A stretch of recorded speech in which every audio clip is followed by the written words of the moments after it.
नमस्कार, मी रविकिरण देशमुख, राजकीय संपादक, फ्री प्रेस जर्नल आणि नवशक्ती। आज महाराष्ट्रामध्ये जर कुठल्या गोष्टीची सर्वाधिक चर्चा सुरू असेल तर ती आहे धनंजय मुंडे मंत्रिपदाचा राजीनामा देणार का आणि बीडच्या प्रकरणाला नेमकं आता कुठल्या निर्णायक टप्प्यावर आणलं गेलेलं आहे। आणलं गेलेलं आहे यासाठी की या प्रकरणाचा सुरुवातीपासून पाठपुरावा करणाऱ्या अंजली दमानिया यांनी काल संध्याकाळी राज्याचे उपमुख्यमंत्री आणि राष्ट्रवादी काँग्रेस पक्षाचे अध्यक्ष सर्वेसर्वा आणि धनंजय मुंडे यांचे नेते अजित पवार यांची काल भेट घेतली आणि त्यांना काही पुरावे दिले। अंजली दमानिया म्हणतात की ऑफिस ऑफ प्रॉफिट या नियमाखाली धनंजय मुंडे दोषी आढळतात, त्यामुळे ते मंत्रीच काय ते आमदारही राहू शकत नाहीत। त्यामुळे संपूर्ण महाराष्ट्राचे कान टवकारले गेले। अजित पवार त्यांना असं म्हणाले की उद्या 12 वाजता राज्य मंत्रिमंडळाची बैठक आहे, म्हणजे आज ही बैठक झालेली आहे। या बैठकीत एक निर्णय झाल्याचं प्रसिद्ध झालेलं आहे आतापर्यंत। धनंजय मुंडे यांचं नेमकं काय झालं, पक्षाने काय निर्णय घेतला किंवा मंत्रिमंडळात काही चर्चा झाली का हे अजून बाहेर यायचं आहे।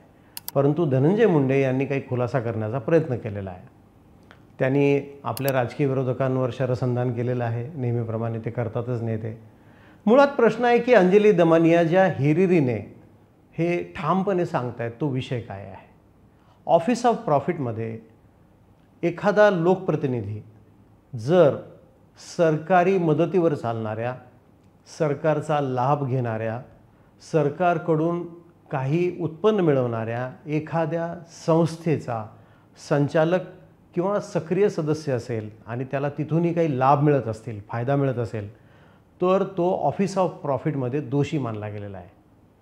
अर्थात हा कायदा खूप चांगला आहे, नियम खूप कडक आहे, भारतीय लोकशाहीसाठी तो आवश्यक आहे, परंतु त्याचं कसोशीनं पालन होतं का हा तितकाच वादग्रस्त मुद्दा आहे।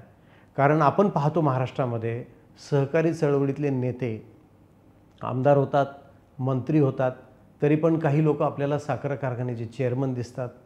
चेअरमनपदी राहता नाही आलं तर फाउंडर चेअरमन, संस्थापक अध्यक्ष म्हणून राहतात। नंतर कुठल्या सूतगिरणीमध्ये, बँकेमध्ये ते दिसतातच। हे सुद्धा ऑफिस ऑफ प्रॉफिटचं उल्लंघन आहे।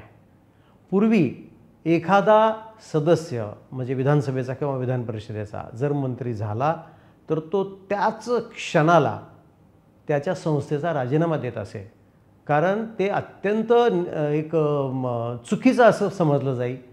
त्यामुळं पूर्वी जिल्हा बँक, सहकारी संस्था, साखर कारखाना, सूतगिरणी एवढंच काय, सरकारची कामं घेणाऱ्या ज्या खाजगी कंपन्या आहेत त्या कंपन्यांचे सुद्धा जर कोणी संचालक असतील किंवा मालक असतील तर त्या क्षणाला ते पायउतार होत, बाजूला होत।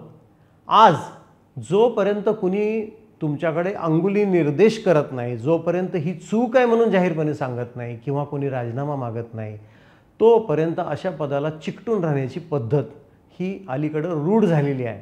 अलीकडं म्हणजे त्याला 1-2 दशकं सुद्धा झाली असतील असं म्हणायला हरकत नाही किंवा त्यापेक्षा जास्त झालं आहे। कारण राजकारणामध्ये एकमेकांना समजून उमजून वागलं जातं। कुणी समजून घेतं, कुणी समजून घेत नाही। समजून घेत नाही तेव्हा काही गोष्टी इतर पुढं केल्या जातात आणि स्वतःचा बचाव केला जातो। अंजली दमानिया यांनी नेमके मिळालेले पुरावे काय आहेत हे काही तपासायला कुणाला दिलेले नाहीत, त्यांच्याजवळ आहेत। त्या असं म्हणतायत की एका कंपनीमध्ये वाल्मिक कराड, धनंजय मुंडे यांच्या पत्नी म्हणजेच पर्यायाने धनंजय हे त्या कंपनीचे संचालक आहेत आणि ती कंपनी परळीच्या औष्णिक विद्युत केंद्रापासून काही कामं घेते, आणखी काही कामं करत असेल त्याची आपल्याला काही कल्पना नाही आणि तो ऑफिस ऑफ प्रॉफिटचा भंग होतो असं त्यांचं म्हणणं आहे। हा भंग होत असेल तर त्याचा निर्णय त्यांच्या पक्षाच्या नेत्यांनी, राज्याच्या मुख्यमंत्र्यांनी तात्काळ घेणं आवश्यक आहे। पण या मुद्द्यावर आज धनंजय मुंडे काही बोललेत का हे तर काही कानावर आलेलं नाही। परंतु हा मुद्दा संवेदनशील आहे आणि या मुद्द्याकडे सर्वांनीच गांभीर्याने पाहण्याची गरज आहे।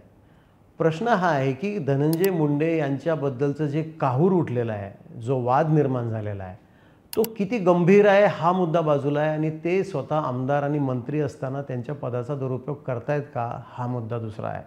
अंजली दमानिया बीडच्या मस्साजोग गावचे सरपंच संतोष देशमुख यांची जेव्हापासून निर्घृण पद्धतीने हत्या झाली तेव्हापासनं अतिशय चिकाटीनं जिद्दीनं पाठपुरावा करत आहेत आणि त्या तिथं जाऊन आल्या, त्यांच्या कुटुंबियांना भेटून आल्या, त्यांनी जाहीरपणे अनेकदा याची भूमिका मांडली. अनेकांना त्यांच्या या भूमिकेचं आश्चर्य वाटलं, काहींना राग आला, काहींना असं वाटलं की तुमचा संबंध काय, तुम्ही बीडला जाताच कशाला. काहींनी त्यांच्या भूमिकेवर शंका उत्पन्न करण्याचा, शंका घेण्याचा प्रयत्न केलेला आहे. हा ज्याच्या त्याच्या दृष्टिकोनाचा भाग असतो. एक सामान्य माणूस ज्याचा राजकारणाशी काडीमात्र संबंध नाही, तो म्हणतो की कोणी ना कोणी हे प्रकरण उचलून धरायला पाहिजे, कारण कुठल्याही व्यक्तीची हत्या ही अतिशय निर्घृण पद्धतीने व्हायला नको आहे. त्या मानवीय दृष्टिकोनाच्या सर्व व्याख्यांचं उल्लंघन त्या संतोष देशमुखांच्या हत्येत झालेलं आहे. कुठलंही संवेदनशील मन व्यथित होईल, विदीर्ण होईल अशा पद्धतीची हत्या आहे. मग अंजली दमानिया यांनी तो मुद्दा उचलणं हे 100% चुकीचं आहे असं तर कोणीच म्हणू शकत नाही, कारण माणुसकीच्या दृष्टिकोनातनं कुणीही बोलू शकतं. एवढंच काय, सुरेश धस पण लावून धरतायत हा मुद्दा, आजही ते बोलत आहेत. अर्थात धनंजय मुंडे यांनी राजीनामा द्यावा का ह्या मुद्द्यावर ते भाष्य करत नाहीत. अजून तरी त्या मुद्द्यावर त्यांनी असं स्पष्ट मत मांडलेलं नाही. त्यांचं म्हणणं एवढंच आहे की आकाच्या आकावर कारवाई करा, म्हणजेच त्याचा अर्थ पर्यायाने तोच निघतो. पण फक्त तोंडाने ते राजीनामा मागत नाही असं म्हणत असतील, राजीनाम्यावर भाष्य करायला नकार देत असतील, तर पर्यायाने कारवाई करा हा मुद्दा आहे. बीड आणि परळी परिसरामध्ये काय घडतंय याबद्दलच्या सगळ्या गोष्टींची वाच्यता करून त्यांनी एक प्रकारे ही सिस्टम, ही व्यवस्था स्वच्छ झाली पाहिजे अशीच मागणी केलेली आहे. मग सुरेश धस जी मागणी करतात एक लोकप्रतिनिधी म्हणून, तेच लोकप्रतिनिधी नसताना अंजली दमानिया करतायत. दोघांच्या भूमिकेत तसा फारसा फरक नाहीच आहे. एकाला राजकारणामुळे थेट भूमिका घेऊन त्यांचं नाव घेऊन राजीनामा मागता येत नाही आणि दुसरी व्यक्ती ही राजकारणात थेटपणे सामील नसल्यामुळं एक सामान्य नागरिक म्हणून, एक सामाजिक कार्यकर्ती म्हणून ती मागणी करते आहे. अर्थात याचा निर्णय राज्याच्या मुख्यमंत्र्यांना आणि उपमुख्यमंत्र्यांना घ्यायचा आहे. राजकारणामध्ये प्रत्येक गोष्टीला एक नव्हे तर किमान 10 अर्थ असतात. त्यामुळं अनेकांना वाटतं की राजीनामा का होत नाही, किती सोपी गोष्ट आहे. तसं नसतं. राजकारणामध्ये उभी असलेली कुठलीही व्यक्ती ही जेवढी उभी असलेली दिसते तेवढीच ती जमिनीत असते. त्यामुळं त्या व्यक्तीला हात लावत असताना अन्य काही समीकरणं बिघडणार नाहीत ना, अन्य काही गोष्टींमुळं सरकारची पंचायत होणार नाही ना, राजकारणाच्या सारीपाटावरच्या प्याद्या बदलण्यामुळं पूर्ण तो खेळच बिघडणार नाही ना, याची सगळ्यांना काळजी घ्यावी लागते. त्यामुळं धनंजय मुंडे यांचा राजीनामा मागणं सोपं आहे, घेणं सोपं नाही, हे आता लोकांना कळून चुकत असेल. राजकारणामध्ये जी व्यक्ती काही करते तेव्हा ते करत असताना त्यांचा पक्ष, त्यांच्यासोबतचे सहकारी त्याला कितपत साथ देतात, त्यांच्यासोबत असतात का, त्या पक्षाला त्याचा काही लाभ होतो का, त्यांच्यासोबतच्या नेत्यांना त्याचं काही माहिती असतं नसतं किंवा त्याचं काही प्रत्यक्ष अप्रत्यक्ष काही त्यांचं याच्याबद्दलचं आकलन असतं का, ह्या सगळ्या गोष्टींचा विचार यामध्ये करावा लागतो. त्यामुळं आज या क्षणापर्यंत तरी अशी काही बातमी येत नाही. पण अंजली दमानिया यांनी ज्या मुद्द्याला हात घातला आहे, ऑफिस ऑफ प्रॉफिट, हा मुद्दा केवळ धनंजय मुंडे यांच्याबाबत नाही, तो सर्वांच्या बाबतीत लागू झाला पाहिजे. तो देशव्यापी मुद्दा म्हणून लागू झाला पाहिजे, कारण भारतीय लोकशाही कुणालाही पर्यायी उत्पन्नाचा स्रोत म्हणून तिथे थेटपणे सक्रिय राहू देत नाही. एकदा तुम्ही लोकप्रतिनिधी झालात की केवळ लोकांचे प्रश्न तुम्ही मांडले पाहिजेत आणि लोकांचं प्रतिनिधित्व करत असताना तुम्हाला विशेषाधिकार दिलेले आहेत. हे विशेषाधिकार इतर कुठल्याही व्यक्तीपेक्षा श्रेष्ठ आहेत. विधिमंडळामध्ये तुम्ही त्या अधिकारांचं हनन झाले अशी तक्रार करू शकता, त्याच्यावर चर्चा घडवून आणू शकता, त्याच्याबद्दल न्यायासनाची भूमिका विधिमंडळ बजावतं. अनेकांना शिक्षा झालेल्या आहेत. तेव्हा जे नियम स्वतःसाठी लागू आहेत ते लोकांसाठी लागू झाले पाहिजेत. प्रत्येकाने आपल्याकडे बघून आपल्या नियमांचं पालन केलं पाहिजे. ऑफिस ऑफ प्रॉफिटच्या मुद्द्याखाली याच्या आधी पण काही गदारोळ उठलेले आहेत, त्यावेळी त्या नेत्यांनी त्या पदाचा त्याग केलेला आहे. याची अनेक उदाहरणं आहेत. तेव्हा सरकारकडून लाभ घेणाऱ्या, सरकारचा फायदा घेणाऱ्या, सरकारबरोबर व्यवसाय करणाऱ्या कुठल्याही संस्थेमध्ये एखाद्या विधिमंडळ सदस्याला किंवा मंत्र्याला राहता येत नाही.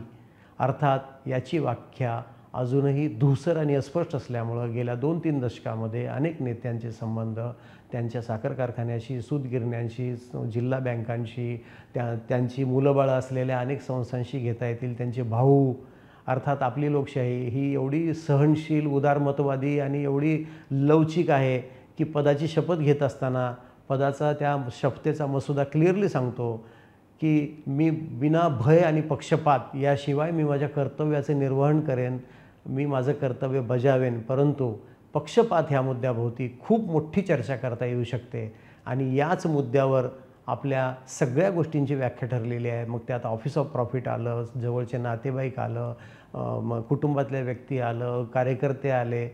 अर्थात त्यामुळं आज धनंजय मुंडे यांच्या बाबतीत जो मुद्दा उपस्थित झाला आहे तो तितका चुकीचा मानता येत नाही, एवढंच आज सांगता येईल. धन्यवाद. नमस्कार.